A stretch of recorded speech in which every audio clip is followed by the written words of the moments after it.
How do hackers actually steal passwords? And where on that spectrum are you vulnerable? In this video, I'm going to show you 3 levels of password hacking: a noob, a hacker, and a pro, and exactly how each of them tries to break into your accounts. By the end, you'll know how low-skill attackers are already dangerous, what more advanced attackers do behind the scenes, and most importantly, how to protect yourself at every level. Before we dive in, a quick but super important disclaimer. I'm going to describe real attack techniques and tools in this video. This is for education and defense only. Do not try this on anyone else's accounts. Do not test this on systems you don't own or don't have explicit permission to test. Doing this in the real world without permission is illegal and will get you in serious trouble. Let's hack some passwords safely.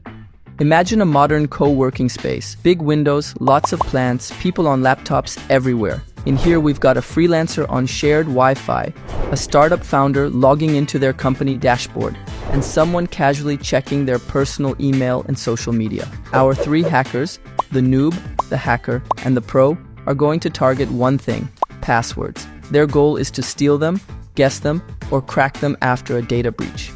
Let's start with the bottom of the food chain, the noob. The noob hacker is not a genius. They're basically you, if you were slightly evil and watched too many sketchy tutorials. They don't know anything about cryptography, they don't have crazy hardware, but they know one thing really well: people are predictable. So what does the noob do? First, they try obvious passwords. They might use a simple web script or even just manually type guesses into a login form. Things like password 123, summer 2024. Your first name with a 1, 2, 3 at the end. This is a basic form of a brute force or dictionary attack, where they simply try common combinations. Then the noob learns about something worse: credential reuse. They find a big public list of old leaked passwords on the internet. These are real email and password combinations from past data breaches. To automate the process, they use a tool called Sentry MBA or a similar account checker. They load up their list of email and password combos and a list of target websites like Gmail, Facebook, and Amazon. They hit start, and the program automatically tries each combo on each site. If a target reused that password, boom, the noob is inside multiple accounts and the victim has no idea. The noob might also dabble in phishing, but badly. They use a tool like SocialPhish or a prepackaged phishing kit from a GitHub repository. These kits are designed to be easy to use. You just pick a template, like a fake Microsoft 365 login page, and the tool generates the files you need. The noob uploads these to a cheap web host and sends out a sloppy email with a link. Dear user, your account will be disabled. Click here now. Weird spelling, strange logo, sketchy link. To you it screams fake, but someone, somewhere, clicks it. They land on the fake login page, type in their email and password, and the noob quietly collects it on the other end. The good news is, the noob is easy to beat. You win if you do just a few things.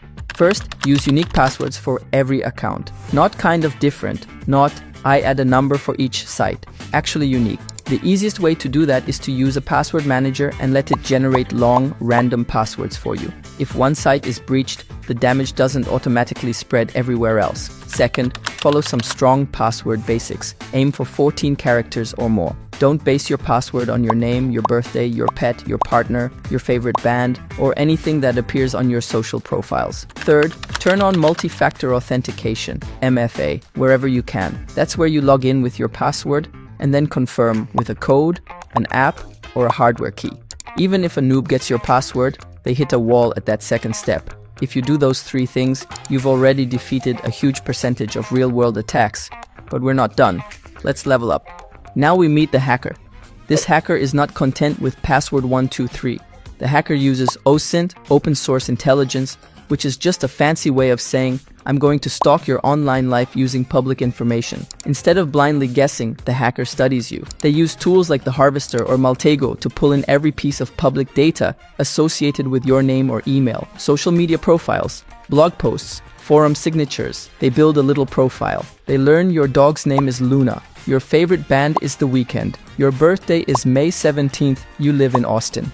Now they combine all of that into smart guesses. But instead of trying them one by one, they use a tool like Hydra or Metasploit to launch a password spraying attack. They take a short list of likely passwords, Luna 2017 exclamation mark, Austin Rocks 17 exclamation mark, The Weeknd 17 exclamation mark, and configure the tool to try each one once against many accounts on a target network. One try per account, spread out over time, is much harder for the site to detect. The hacker also upgrades their phishing game. Their email doesn't look like spam. They use a more advanced tool like GoPhish or EvilGinx 2. GoPhish lets them craft highly convincing personalized email campaigns and track who opens them and who clicks the links. EvilGinx 2 is even more sinister.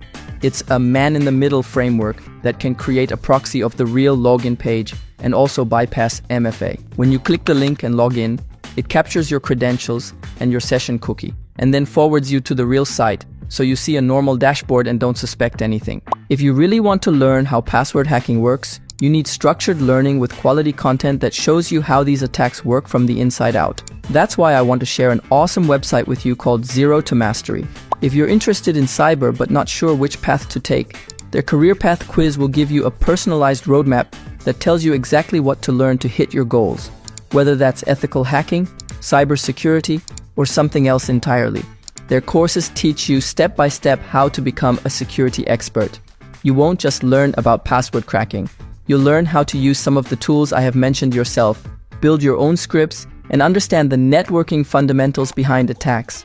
With their project-based learning methodology, you'll actually be building real-world security projects as you learn, not just watching. But once you start, at some point you're going to get stuck or have questions. That's why I love that they have an active Discord community with over 500,000 fellow students learning right alongside you. These aren't just people who will keep you accountable and share the journey. There are also instructors and TAs in there, ready to answer any question, no matter how small. Now, most online communities are chaotic, but ZTM is organized with channels for every topic: ethical hacking, password security, job hunting, resume tips, even finding an accountability buddy to stay on track. And if you're watching this video, you're probably curious about making this a career. Applying to jobs and interviewing can be daunting, but ZTM's Master the Coding interview courses will help you with practice questions, resume advice, and strategies to crush any tech interview. Because Zero to Mastery isn't just about learning, it's about getting real-world experience while you learn to build confidence and get results that'll help you turn this into a career. There's a reason they have a 4.9 on Trustpilot and have helped thousands of people land jobs in tech. Grab the exclusive discount for Zero to Mastery's top-tier hacking and tech courses from the links below. Take the quick quiz to find your perfect hacking or tech path, jump into world-class courses, learn alongside a community that pushes you, and build real projects with your new skills. Once the hacker gets into one important account, like your email, things escalate. Your email becomes a skeleton key. They search your inbox for a reset password. They see which services you've signed up to. They use your email to reset passwords on other sites. They may even set up filters so that alerts about suspicious logins get hidden or archived so you don't notice for a while. All of this is still within reach of a reasonably motivated person with some time and some tutorials. Not a movie hacker, just someone persistent. So how do you stop the hacker? You still need the basics from before: password manager, unique passwords, strong MFA. But now you add a few more habits. First, lock down what you share publicly. You don't need your full birthday, your home city, your school, your kids' names, and your pets' names all out there on every platform. Limit how much personal detail is visible to the public or to people who aren't your actual friends. Second, again, let your password manager generate nonsense for you. If your password looks like a random string of characters, no amount of scrolling your Instagram is going to help the hacker guess it. Third, prefer app-based or hardware-based MFA instead of just SMS when you can. Authentication apps, push approvals, or security keys are much harder to attack than simple text messages, which can be intercepted with SIM swap attacks. Fourth, be suspicious of login links. Instead of clicking the login here link in an email, manually type the website address into your browser or use a bookmark you've already saved, and always check the URL before you enter your credentials. 1 extra second looking at the address bar can save you days of pain. If you're still here, it's time for the final boss, the pro. The professional hacker is not wasting time trying to guess your password directly through a login page. The pro goes after the systems that store passwords. Most websites don't store your password in plain text. They store a hashed version, which is a one-way scrambled representation. When you log in, the site hashes what you type and compares that to the stored hash. A pro attacker targets a poorly secured website, an outdated server, a buggy plugin, an exposed database. If they succeed, they might download a massive list of usernames and hashed passwords in one shot.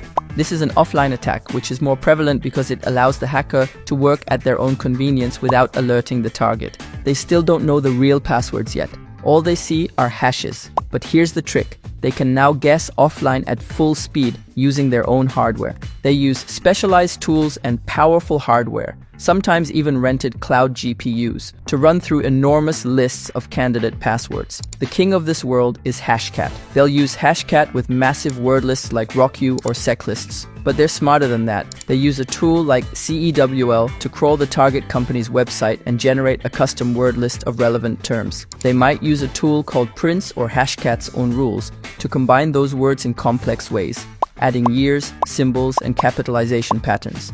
If the hash of a guess matches one of the stolen hashes, they've cracked that password. For more common passwords, they might use pre-computed rainbow tables to speed up the process. The stronger and more random your password is, the less likely it is to fall quickly. Short, common, or predictable passwords are crushed first. Long, random passwords might never be cracked before they move on to easier targets.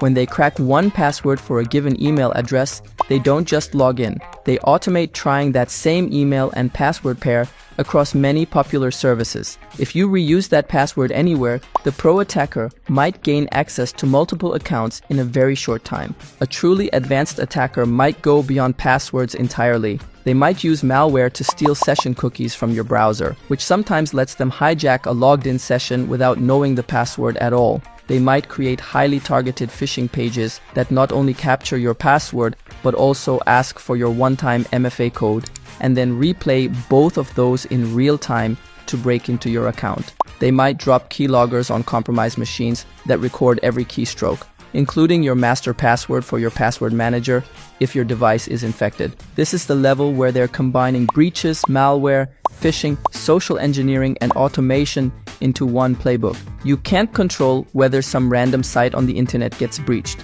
but you can control how much damage that breach does to you personally. Here's how to make life miserable for the pro. Use long, unique passwords for every service. 16 characters or more if the site allows it. Let your password manager generate random passwords that don't look like words at all.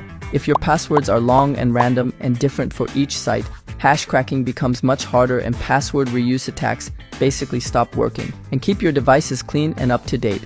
Install updates. They close security holes that attackers love. Use security software if it makes sense for you. A lot of the really nasty stuff like keyloggers and certain types of malware depends on your device being vulnerable or neglected. So, 3 levels of password hacking. The noob uses simple scripts, tools like Sentry MBA, and basic phishing kits. You beat the noob with unique passwords, strong basics, and MFA. The hacker uses OSINT tools like Maltego, automated attack tools like Hydra, and advanced phishing frameworks like GoPhish. They pivot from one hacked account into many others. You beat the hacker by locking down what you share, using a password manager, using strong MFA, and being careful with login links. The pro goes after websites themselves, steals hashed password databases, and cracks them offline at scale with tools like Hashcat. They may mix in malware, cookie theft, and advanced phishing. You frustrate the pro with long, random, unique passwords, strong MFA, breach monitoring, and well-maintained devices.